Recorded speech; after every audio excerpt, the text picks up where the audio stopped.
달러값 20년 내 최고. 지금 신규 투자하기엔 리스크 크다. 달러를 끌어내릴 재료가 마땅히 안 보인다. 달러 가치가 20년 내 최고 수준으로 치솟으면서 킹달러의 그림자가 짙어지고 있다. 인플레이션 잡기에 나선 미국 중앙은행의 공격적 금리 인상으로 작년 하반기 이후 상승 일변도였던 달러는 지난달 26일 지금은 금리 인상을 중단하거나 멈출 때가 아니다는 제롬 파월 패드 의장의 매파적 연설 이후 초강세를 탔다. 세계 주요 6개국 통화 대비 달러 가치를 나타내는 달러 지수는 2002년 이후 처음으로 109를 뚫고 올라섰고 원달러 환율은 글로벌 금융위기 이후 약 13년 만에 1350원을 상향 돌파했다. 5400원도 안심할 수 없다. 금융시장에서는 당분간 원달러 환율이 1300원대 초중반을 유지할 것이란 전망이 우세하다. 지난 10년간 원달러 환율의 평균이 약 1130원임을 고려하면 상당히 높은 수준이다. 달러 강세는 물론 한국의 무역수지 적자가 지속되고 있는 데다 원화와 상당한 상관성을 보이는 중국 위안화가 약세라는 점도 원화 가치를 끌어내리는 요소다. 권하민 NH투자증권 애널리스트는 대외 불확실성이 지속되는 가운데 위안화 약세 압력도 커지고 있어 환율 변동성 확대를 경계할 필요가 있다며 8월 중순 이후 중국 실물지표 부진에 따른 경기 둔화, 위안화 약세 압력이 원화 추가 약세를 자극하고 있다고 했다. 원달러 환율이 일시적으로 1,400원까지 치솟을 수 있다는 관측도 심심찮게 나온다.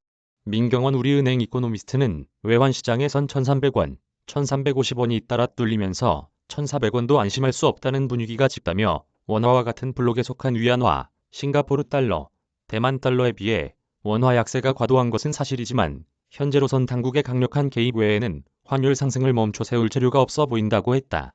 국제금융센터 관계자는 패드의 강도 높은 통화 긴축 외에 유로존과 중국 경제의 불안, 미국 경제의 상대적인 견조, 지정학적 리스크 등에 따른 안전자산 선호 등 대부분의 재료가 달러 강세를 지지하고 있다며 주요 기관 사이에서 지금으로선 달러화가 약세로 전환할 이유를 찾기가 쉽지 않다는 게 중론이라고 했다. 5달러 신규 투자엔 신중해야. 달러 초강세가 이어지면서 달러 투자에 관심을 갖는 투자자도 늘고 있다. 하지만 지금처럼 환율 변동성이 크고 원화 가치가 바닥을 치는 상황에선 투자에 그 어느 때보다 신중해야 한다는 게 전문가들의 조언이다. 한 외환시장 전문가는 이렇게 한 치 앞도 보기 어려운 장에서는 전문 투자자도 섣불리 방향을 잡을 수 없다며 성급한 투자는 절대 금물이라고 강조했다. 허도경 신한 PWM 목동센터 PB팀장은 안전자산을 보유한다는 의미에서 달러 투자의 필요성이 있긴 하지만 지금의 환율 레벨은 지나치게 높다는 인식이 지배적이라며 과거에 달러 자산을 보유하고 있었다면 몰라도 지금 원화를 달러로 바꿔 신규로 투자하는 것은 권하지 않는다고 했다. 전문가들은 일반 투자자가 달러에 투자하려면 원달러 환율이 최소한 1250원 밑으로 내려왔을 때 분할 투자하는 것이 바람직하다고 입을 모은다. 달러에 투자하는 방법은 다양하다. 초보자라면 은행 외화 예금이나 증권사 달러 환매 조건 부채권을 이용해 볼 만하다. 이자는 사실상 없지만 환율이 떨어졌을 때 돈을 넣어놨다가 올랐을 때 인출하면 그만큼 환차익을 얻는 단순한 구조다. 단 환전, 입출금 수수료와 소액이나마 이자 소득세를 내야 한다는 점에 유의해야 한다. 달러 가치에 직접 연동해 가격이 오르내리는 상장지수 펀드나 달러 채권 ETF, 달러 표시 회사채 등은 더 적극적인 달러 투자자에게 적합하다. 달러 ETF의 경우 코덱스 미국 달러 선물 ETF, 타이거 미국 달러 선물 레버리지 ETF 등이 대표적이다.